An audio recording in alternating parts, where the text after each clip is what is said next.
What's up, YouTube? On this episode of Coddiwomple Garage, we're going to be lifting something other than a Wrangler.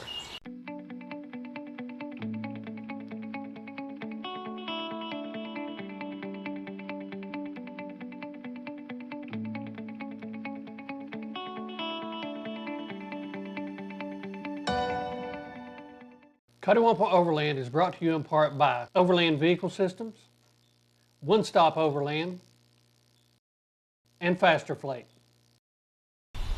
Welcome back to the garage. On previous episodes, we've lifted a couple different Wranglers. On this one, we're going to be lifting a Jeep Cherokee. The Jeep that we're lifting today is a 2017 Jeep Cherokee. It's one of the 75th anniversary editions. The lift that we're going to be using today is a 2-inch rough country lift kit. This lift kit is a spacer kit. It's fairly easy and fairly straightforward. It comes with detailed instructions, rear spacers, front spacers, and all the hardware needed to get the job done. Now that we've got it jacked up and secured with jack stands, we're going to go ahead and take the wheels off of it. The next thing we're going to do is unhook the sway bar.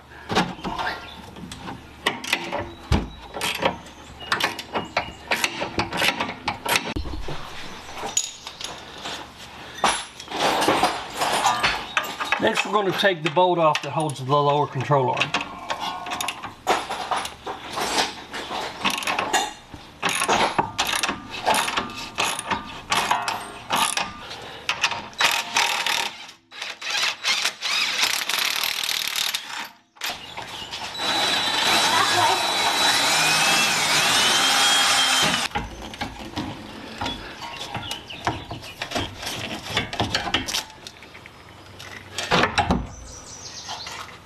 This is the bottom of the spring, and it's got this little locator tab right here.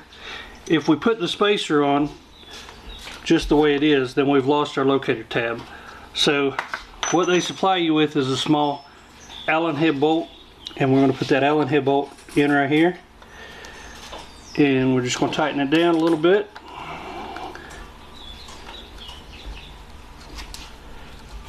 It doesn't have to go all the way in, and it doesn't have to go real tight. Then this goes over top of it, and that gives you a locator on top of your spacer. From there, we're just going to flip it back over and reinstall it.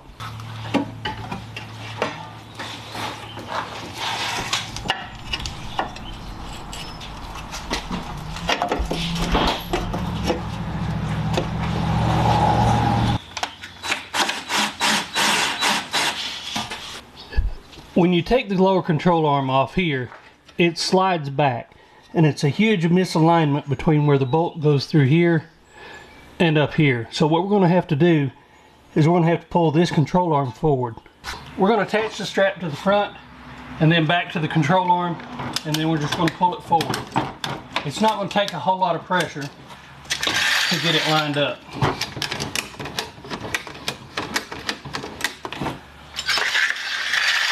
Once we've got it lined up,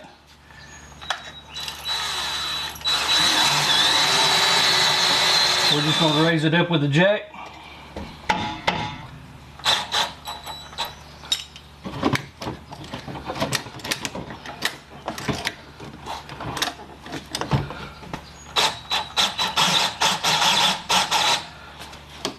After it's lined up, we'll go ahead and put our nut on it.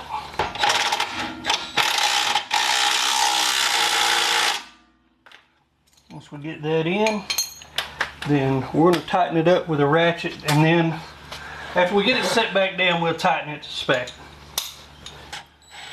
Next, we're going to realign our sway bar end length and put it back together. A little more.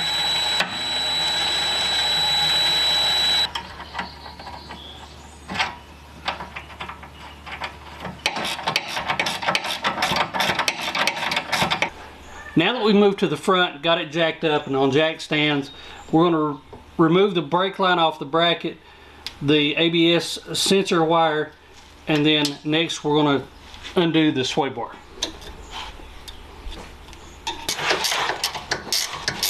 The next thing we're going to do is take the pinch bolt out of the strut.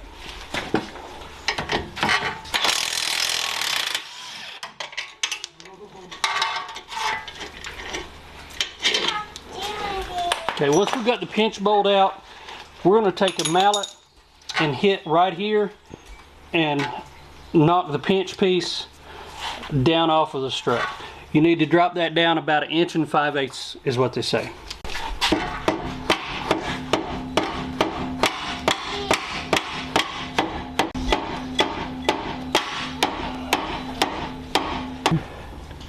Once we have the proper amount of alignment, we're going to put a little bit of grease around the edges of this and add our brackets.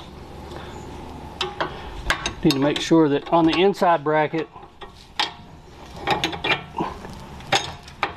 it fits up and lines up with that tab there.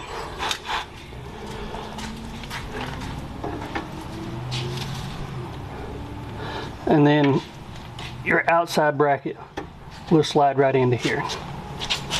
So I need just a little bit, Bill.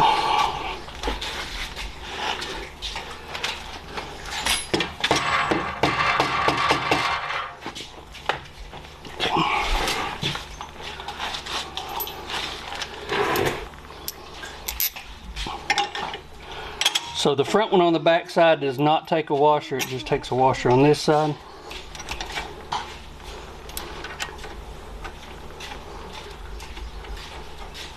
So on the back bolt, it gets a washer on front and back.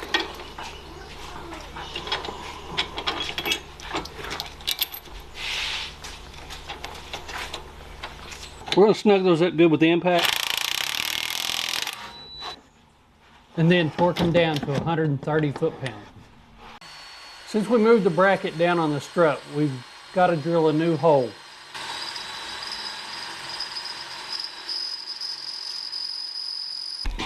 We had to drill this hole out just a little bit bigger to put in the supplied hardware that they give you. It's just a little bit larger, and we're going to slide it in with a flat washer on each side of it. We're going to tighten this up and torque it to 60 foot-pounds.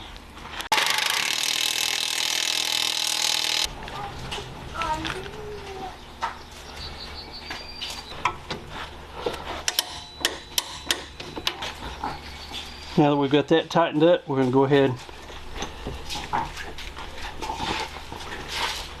put our brake line back in the new location. Put our wheel speed sensor wiring back in its location. And the only thing we have left to do is the sway bar inlet. A little more, a little more, a little more. Stop.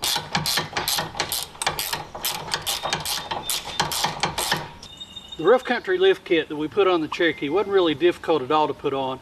It took us probably 2.5 hours total to get it all put on. And it raised it at least 2 inches in the front and a firm inch in the back. Now they have 225, I think they're 225 60/18s on this now. They've got tires ordered, they're putting the Falcon ATs on it, and they're putting a 32-inch tall tire on this. Rough Country says you can do that with a little bit of fender manipulation, and we're going to do that with a heat gun over the next day or two. I'll give you a full review and update once they get those 32-inch tires on. Expect to see this one with Bill and Tab on the trail with us soon. Thanks again for watching Coddiwomple Overland. Remember, you don't always have to have a Jeep Wrangler just to get out and overland. Everybody does it in Toyotas, they do it Chevrolets, they do it in all different kinds of Jeeps. The best vehicle you've got for overlanding is the one you've got in your driveway. Leave us a comment below. Let me know what you're willing. Remember, like, share, and subscribe. And until next time, see ya.